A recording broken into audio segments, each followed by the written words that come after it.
एक समय की बात है। एक छोटे से गांव में दो बहनें रहती थीं, सीमा और गीता। दोनों बहनें अत्यंत धार्मिक और संस्कारी परिवार से थीं। उनका पालन पोषण माता पिता ने धार्मिक शिक्षा और जीवन के मूल्य सिखाते हुए किया था। बचपन से ही दोनों बहनें मंदिर जाती थीं, पूजा पाठ में लीन रहती थीं और ईश्वर में गहरी आस्था रखती थीं। लेकिन दोनों के धार्मिक दृष्टिकोण में एक बड़ा अंतर था। सीमा, जो बड़ी बहन थी, का मानना था कि भगवान की भक्ति ही जीवन का सर्वोच्च उद्देश्य है।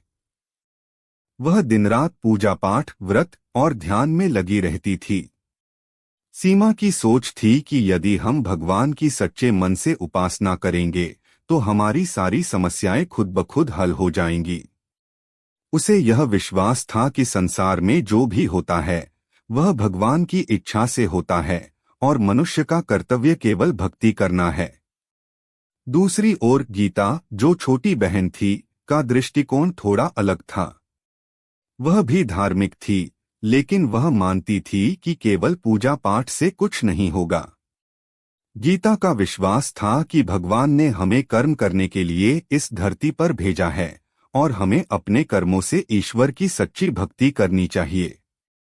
गीता का मानना था कि सेवा और दूसरों की मदद करना ही असली धर्म है और यही सच्ची भक्ति है। एक दिन गांव में एक बड़ी विपत्ति आई। गांव में अचानक महामारी फैल गई और बहुत से लोग बीमार पड़ने लगे। बीमारी इतनी गंभीर थी कि लोग एक दूसरे की मदद करने से भी डरने लगे। हर कोई अपने घरों में बंद हो गया और स्थिति दिन प्रतिदिन बिगड़ती जा रही थी। गांव के लोग परेशान थे और मदद के लिए इधर-उधर देख रहे थे, लेकिन कोई उनकी सहायता करने के लिए आगे नहीं आ रहा था। सीमा ने सोचा कि यह समय भगवान की शरण में जाने का है। उसने अपने कमरे में एकांतवास ले लिया और दिन रात भगवान से प्रार्थना करने लगी कि गांव के लोग स्वस्थ हो जाएं और यह महामारी जल्द ही समाप्त हो जाए। वह मानती थी कि ईश्वर की कृपा से ही यह विपत्ति समाप्त हो सकती है।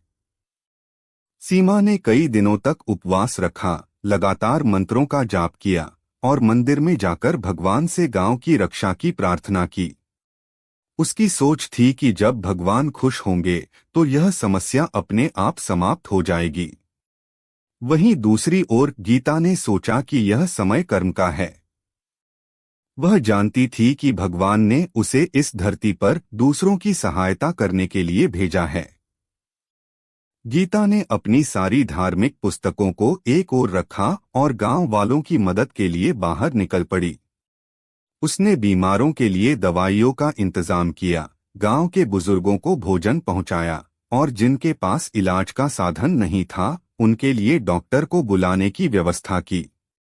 गीता खुद बीमारों के पास जाकर उनकी सेवा करने लगी, जबकि और लोग डर के कारण ऐसा करने से कतराते थे। गीता दिन रात सेवा में जुटी रही, बिना इस बात की परवाह किए कि वह खुद भी बीमार हो सकती है। उसके इस प्रयास से धीरे धीरे गांव के लोगों की हालत सुधरने लगी। गीता की निस्वार्थ सेवा देखकर गांव के और लोग भी प्रेरित हुए और उन्होंने भी दूसरों की मदद करनी शुरू कर दी। गीता ने न केवल गांव वालों की जान बचाने में मदद की, बल्कि उन्हें यह भी सिखाया कि असली भक्ति क्या होती है, वह जो कर्म और सेवा के रूप में दिखाई देती है। कुछ समय बाद महामारी कम होने लगी और गांव में हालात सामान्य होने लगे। गांव के लोग गीता की सेवा भावना की बहुत प्रशंसा करने लगे।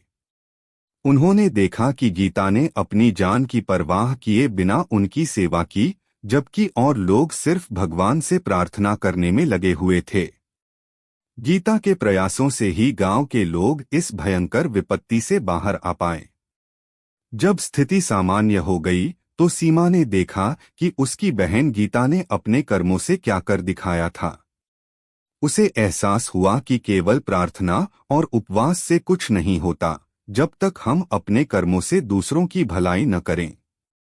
सीमा ने गीता से कहा, बहन, मैं तुम्हें अब समझती हूँ। सच्ची भक्ति केवल मंदिर में बैठकर प्रार्थना करने से नहीं होती, बल्कि दूसरों की सेवा और मदद करने में होती है।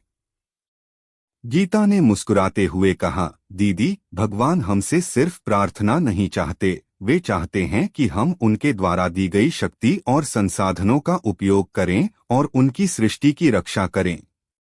हमारी भक्ति तभी पूर्ण होती है जब हम अपने कर्मों से दूसरों की सहायता करें। सीमा ने सिर झुकाकर कहा, तुम सही हो गीता।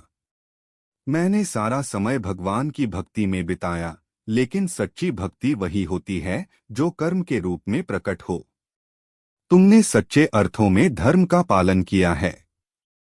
इस घटना के बाद दोनों बहनों ने मिलकर समाज की भलाई के लिए काम करना शुरू कर दिया। सीमा ने अपनी सोच को बदलते हुए कर्म और सेवा को अपने जीवन का उद्देश्य बना लिया। अब वह गीता के साथ मिलकर बीमार और जरूरतमंदों की मदद करने लगी। दोनों बहनों ने यह निश्चय किया कि वे न केवल भगवान की पूजा करेंगी, बल्कि उनके द्वारा बनाए गए इंसानों की सेवा भी करेंगी। उनकी कहानी गांव के लिए एक प्रेरणा बन गई। लोग अब समझने लगे कि धर्म और भक्ति का असली अर्थ क्या होता है। गांव में एक नई सोच का उदय हुआ, प्रार्थना के साथ साथ सेवा का महत्व। दोनों बहनों की भक्ति और सेवा भावना ने गांव में एक मिसाल कायम की और उनकी कहानी कई पीढ़ियों तक प्रेरणा स्रोत बनी रही।